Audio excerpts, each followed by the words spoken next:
আসসালামু আলাইকুম ওয়া রাহমাতুল্লাহি ওয়া বারাকাতুহু। গীবত থেকে বাঁচার কিছু কার্যকরী কৌশল। নাম্বার ১, হুটহাট করে কিছু বলে ফেলবেন না।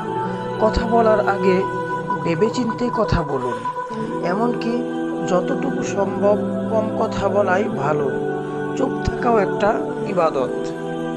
নাম্বার ২, আপনার বন্ধু অথবা কাছের আত্মীয়র অনুপস্থিতিতে তাদের নামে ভালো কথাও বলবেন না, কারণ ভালো কথা বলতে গিয়ে শয়তান আপনাকে দিয়ে কখন যে গীবত করিয়ে নিবে আপনি টেরই পাবেন না।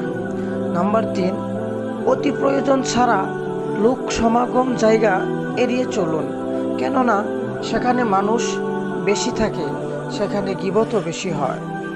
নাম্বার ৪, আপনার কাছে কেউ গীবত করলে তাকে থামিয়ে দিবেন, সম্ভব হলে বুঝিয়ে বলবেন, কারণ গীবত করা ও গীবত শোনা দুইটাই হারাম।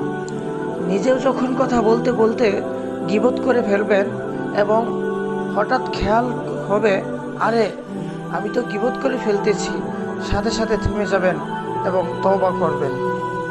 নাম্বার ৫, অমুক কেমন জানি পোশাক পরে, অমুকের রান্না ভালো না, অমুক মোটা, অমুক কালো, দেখতে একদম ভালো না ইত্যাদি এই ধরনের কথা বলাও এক ধরনের গীবত। তাই এই ধরনের কথা বলা থেকে বিরত থাকতে হবে। নাম্বার ৬, অমুক এই কাজগুলো ভালো করেনি, অমুকের এই স্বভাব ভালো না, অমুকের নামে এই বদনাম আছে, অমুক আমার এই ক্ষতি করছে, এগুলো বলা মানে মানুষের দোষ নিয়ে কথা বলা, যেটা গীবতের অন্তর্ভুক্ত।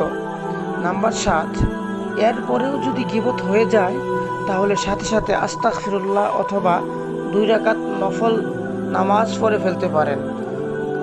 কাউকে নিয়ে কোনো অভিযোগ থাকলে সেটা আমরা আল্লাহর কাছে বলবো, পারলে তাকে ক্ষমা করে দিব।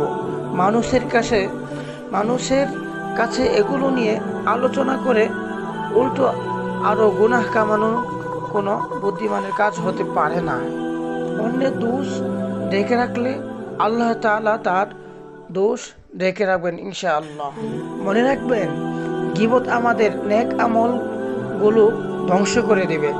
মহান আল্লাহ তাআলা আমাকে এবং আপনাদেরকে আমলগুলো করার তৌফিক দান করুক। আল্লাহুম্মা আমিন।